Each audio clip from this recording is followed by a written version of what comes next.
Welcome back to clean news. चलिए देखते हैं उत्तर प्रदेश की 25 फटाफट बड़ी खबरों को। इससे पहले आप यूपी के किस जिले से न्यूज को देख रहे हैं हमें कमेंट बॉक्स में जरूर बताइए। साथ ही डेली अपडेट रहने के लिए चैनल को सब्सक्राइब कर बेल आइकन को दबाना बिल्कुल ना भूलें।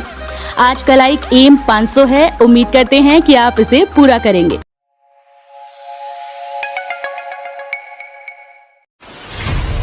3 महीने तक फ्री में मिलेगा अनाज, 20 जून से शुरू होगा वितरण। कोरोना संक्रमण की मार झेल रहे 14 करोड़ से ज्यादा गरीब लोगों को सरकार मुफ्त अनाज देने की शुरुआत करने जा रही है। राज्य सरकार जून से 3 महीने तक गरीब वर्ग के लोगों को निःशुल्क अनाज वितरण करेगी। अनाज वितरण की शुरुआत प्रधानमंत्री गरीब अन्न कल्याण योजना के तहत 20 जून से होगी। इससे प्रदेश के प्रत्येक 3.59 राशन कार्ड धारकों को लाभ मिलेगा। राष्ट्रीय खाद्य सुरक्षा के तहत अभी तक सरकार 2 रुपए में 20 किलो गेहूं, 1 किलो चीनी 18 रुपए की दर से और 3 रुपए में 15 किलो की दर से चावल देती थी, मगर अब जून से अगस्त तक निःशुल्क वितरण होगा। हालांकि मेन्यू में थोड़ा बदलाव किया गया है। इस बार प्रधानमंत्री अन्न कल्याण योजना में दाल या चना नहीं दिया जाएगा। पिछले वर्ष इसमें 1 किलो चना भी दिया गया था। वहीं पात्र गृहस्थी में प्रति यूनिट के हिसाब से अनाज दिया जाता है। नदी में न बहाएं शव, पैसा नहीं है तो योगी सरकार करेगी इंतजाम। अंतिम संस्कार देने के लिए 5,000 रुपए। कोरोना काल में शवों को गंगा या किसी भी नदी में कतई विसर्जित न करें। अंतिम संस्कार करने में असमर्थ, आर्थिक रूप से अक्षम परिवारों की मदद करेगी योगी सरकार। ग्रामीण इलाकों अगर कोई शव के अंतिम संस्कार में आर्थिक संकट के चलते दिक्कत आ रही है तो उसके लिए यूपी की योगी सरकार 5,000 रुपए देगी।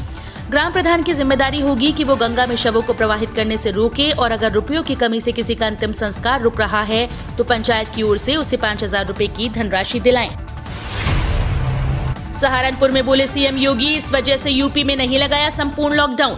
कोरोना के खिलाफ जंग में सीएम योगी आदित्यनाथ सोमवार को मुजफ्फरनगर में निरीक्षण करने के बाद सहारनपुर पहुंचे। यहां पर उन्होंने कहा कि यूपी में एक्टिव केस कम है।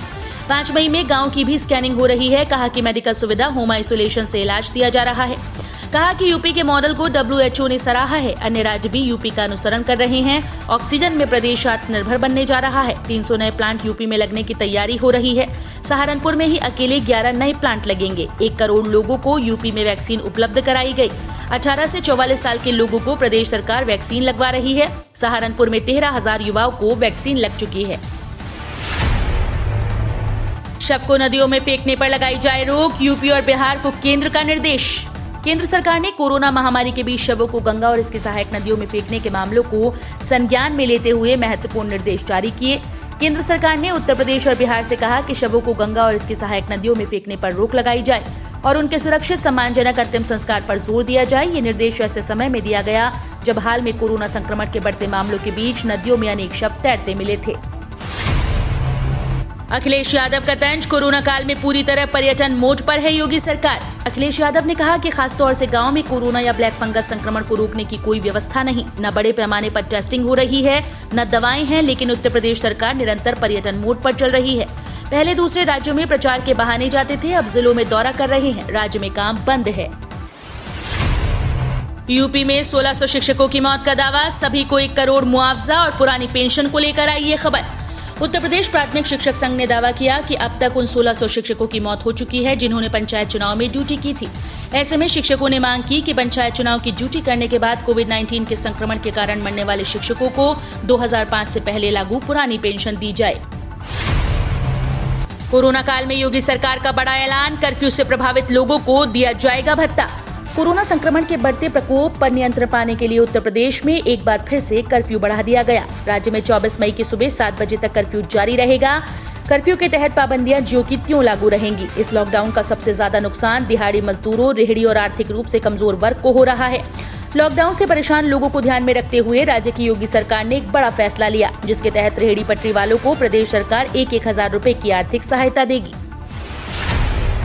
ताजमहल समेत यूपी के सभी 141 स्मारक 31 मई तक रहेंगे बंद। यूपी में कोरोना वायरस की रफ्तार में कुछ कमी देखने को मिल रही है। इस बीच भारतीय पुरातत्व विभाग के आदेश के मुताबिक ताजमहल समेत यूपी के 7 देश भर के सभी पर्यटन स्थलों को 31 मई तक बंद रखने का फैसला किया गया।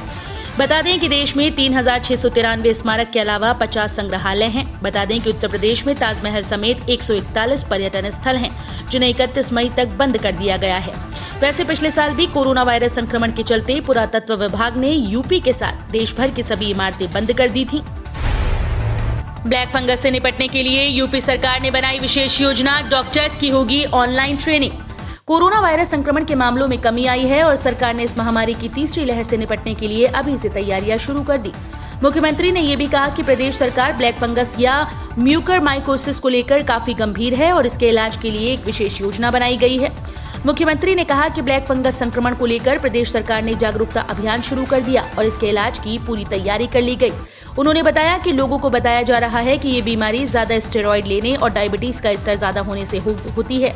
योगी ने कहा कि ब्लैक फंगस के मामले भी सामने आ रहे हैं, ऐसे में गांव में भी निगरानी समिति काम कर रही है और एक ग्रुप भी ब्लैक फंगस को लेकर बनाया गया है। बिना परीक्षा प्रमोशन किया आसान नहीं रहा, यूनिवर्सिटी और कॉलेजेस के लिए बनी कमेटी कर रही है मंथन। कोविड के संक्रमण के चलते पिछले सत्र में भी विश्वविद्यालय कॉलेजेस के विद्यार्थियों को बिना परीक्षा अगली क्लास में प्रमोट कर दिया गया था।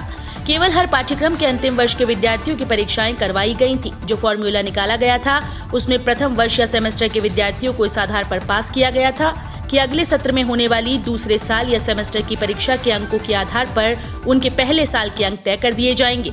कमेटी के सामने इस बार सबसे बड़ा संकट इन कक्षाओं के प्रमोशन की राह तलाशना है। कोविड महामारी के विस्तार को देखते हुए प्रदेश के विश्वविद्यालयों और संबद्ध कॉलेजेस में परीक्षाओं की संभावनाएं सीमित होती जा रही हैं। उच्च शिक्षा विभाग ने बिना परीक्षा प्रमोशन की राह तलाशने के लिए 3 कुलपतियों की कमेटी बनाई है, लेकिन लगातार 2 साल बिना परीक्षा के प्रमोशन का फॉर्मूला तलाशने में मुश्किलें खड़ी हो गई। ताउते ने बदला यूपी के मौसम का मिजाज, 32 जिलों में बादल छाए, तेज हवाओं के साथ बूंदाबांदी के आसार। 19 से 20 मई को आंधी बारिश के लिए अलर्ट जारी। अरब सागर से उठी चक्रवात ताउते का असर उत्तर प्रदेश में भी देखने को मिल रहा है। यहाँ 32 जिलों में मौसम अचानक से बदल गया। सुबह से ही बादल छाए हैं और हवाओं के साथ बूंदाबांदी के आसार है। मौसम विभाग ने भी अगले 1 हफ्ते तक मौसम के मिजाज में बदलाव की आशंका जताई।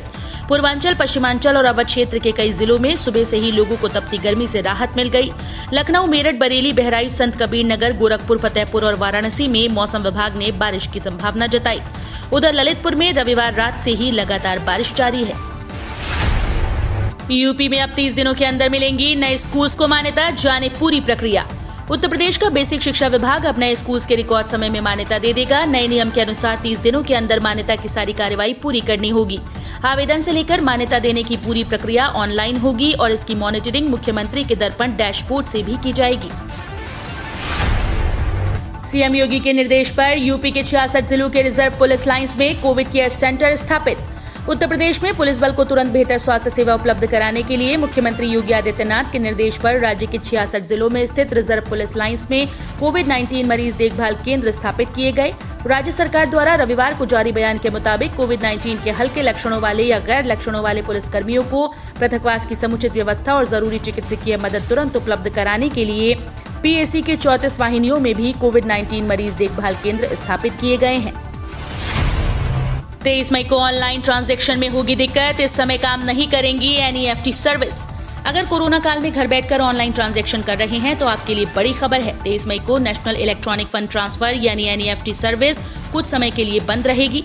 रिजर्व बैंक ने अपने ट्विटर हैंडल से ये जानकारी दी। बता दें, छोटे लेन देन के लिए यूपीआई पसंदीदा माध्यम बना हुआ है, लेकिन इसके जरिए लेन देन औसतन 1000 के स्तर पर बरकरार है। कोरोना काल में लोगों के रुख में इस बदलाव से आईएमपीएस के जरिए भुगतान 9,000 रुपए तक चला गया है, जो पहले 6,000 से 7,000 रुपए था। 5 जून से शुरू होंगी यूपी बोर्ड के एग्जाम, वायरल हो रही फर्जी डेट शीट। उत्तर प्रदेश माध्यमिक शिक्षा परिषद की कक्षा 10वीं और 12वीं की बोर्ड परीक्षाओं को लेकर एक नोटिस वायरल हो रहा है, जिसमें 5 जून से यूपी बोर्ड एग्जाम की जानकारी दी गई है। हालांकि बोर्ड की ओर से इसे फर्जी बताया गया है। यूपी में रोजाना घट रहे कोरोना के नए मामले, 24 घंटे में मिले 9,391 नए मरीज, 90% हुई रिकवरी रेट। उत्तर प्रदेश में लंबे समय के बाद कोरोना वायरस के नए मरीजों की संख्या 10,000 से कम हुई। सोमवार को प्रदेश में कोरोना के 9,391 नए कोरोना मरीज सामने आए। वहीं राजधानी लखनऊ में भी कोरोना संक्रमितों की संख्या में गिरावट दर्ज होने लगी। यहाँ सोमवार को कोरोना के 517 नए मामले सामने आए। रविवार को लखनऊ में कोविड के 533 नए मरीज मिले थे। सोने चांदी वायदा कीमतों में तेजी, कच्चे तेल के भी बड़े भाव। मजबूत हाजिर मांग के कारण सटोरियों ने ताजा सौदे की लिवाली की, जिससे वायदा बाजार में सोमवार को सोने का भाव 352 रुपए की तेजी के साथ 48,028 रुपए प्रति 10 ग्राम हो गया। वहीं चांदी की कीमत 982 रुपए की तेजी के साथ 72,067 रुपए प्रति किलो हो गई, जबकि कच्चे तेल की कीमत 14 रुपए की तेजी के साथ 4,800 रुपए प्रति बैरल हो गई। भारत को लेकर WHO ने चेताया, अभी और भी गंभीर हो सकते हैं हालात। भारत में सोमवार को कोरोना वायरस के नए मामलों में गिरावट दर्ज की गई। हालांकि दैनिक मौतें 4,000 से ऊपर रहीं और विशेषज्ञों ने चेतावनी दी कि ग्रामीण क्षेत्रों में टेस्टिंग की कमी के कारण ये गिनती अविश्वसनीय थी। WHO की मुख्य वैज्ञानिक सौम्या स्वामीनाथन ने कहा कि भारत में कई ऐसे हिस्से हैं जहां संक्रमण अपने चरम पर नहीं पहुंचा है। लॉन्च हो गया भारत का सबसे सस्ता 5G फोन, 18 मई से होगी बिक्री। Realme ने भारतीय बाजार में अब तक का सबसे सस्ता 5G फोन Realme 8 का नया वेरिएंट लॉन्च कर दिया, जिसकी कीमत 13,999 रुपए है। इसमें 4GB रैम और साथ में 64GB स्टोरेज है।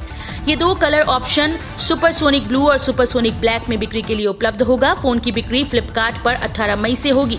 इसमें 48 MP का प्राइमरी सेंसर, 2 MP का मोनोक्रोम सेंसर और 2 MP का पोर्ट्रेट सेंसर है और 5000 mAh की बैटरी है। बस 2 दिन बाद यूपी बोर्ड की परीक्षाओं पर होगा फैसला। उत्तर प्रदेश माध्यमिक शिक्षा बोर्ड की हाई स्कूल इंटरमीडिएट की परीक्षाएं 20 मई तक के लिए स्थगित की गई थीं। अब प्रदेश के स्टूडेंट्स बेसब्री से परीक्षाओं की तारीखों का इंतजार कर रहे हैं।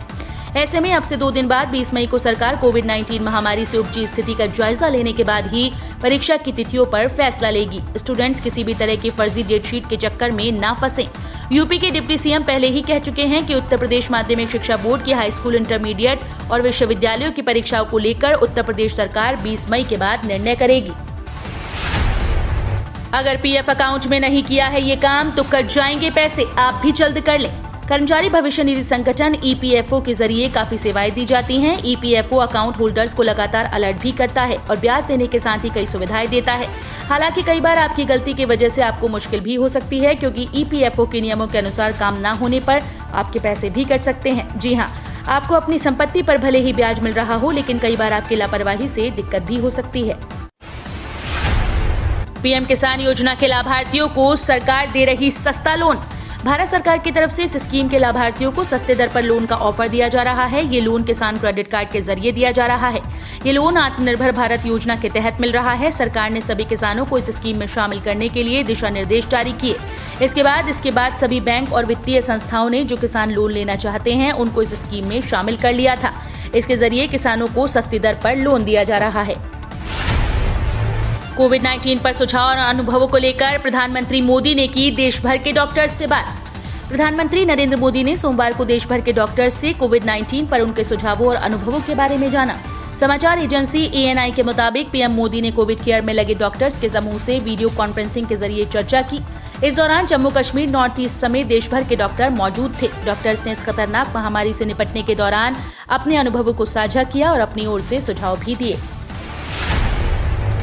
राजनाथ और हर्षवर्धन ने लॉन्च की कोरोना की देसी दवा 2DG, पानी में घोलकर मरीजों को दी जाएगी। कोरोना वायरस के खिलाफ भारत की लड़ाई जारी है। इस कड़ी में आज कोरोना महामारी से जंग में निर्णायक भूमिका निभाने के लिए रक्षा अनुसंधान और विकास संगठन की ओर से विकसित कोरोना की दवा 2DG लॉन्च की गई। रक्षा मंत्री राजनाथ सिंह और केंद्रीय स्वास्थ्य मंत्री डॉक्टर हर्षवर्धन ने DRDO मुख्यालय में कोरोना की देसी दवा की पहली खेप लॉन्च की। अब इन्हें मरीजों को दिया जा सकता है। इस दवा को सबसे पहले दिल्ली के DRDO कोविड हॉस्पिटल में भर्ती मरीजों को दिया जाएगा। किसानों के लिए बड़ी खुशखबरी, महिंद्रा ट्रैक्टर खरीदने पर मिलेगा 1 लाख का हेल्थ इंश्योरेंस। किसानों के लिए बड़ी खुशखबरी है। अब महिंद्रा कंपनी का ट्रैक्टर खरीदने पर 1 लाख का हेल्थ इंश्योरेंस मुफ्त मिलेगा। इसका ऐलान खुद कृषि उपकरण बनाने वाली कंपनी महिंद्रा एंड महिंद्रा ने किया। खास बात यह है कि मई 2021 में खरीदे गए महिंद्रा ट्रैक्टर्स पर एम प्रोटेक्ट कोविड योजना का फायदा मिलेगा।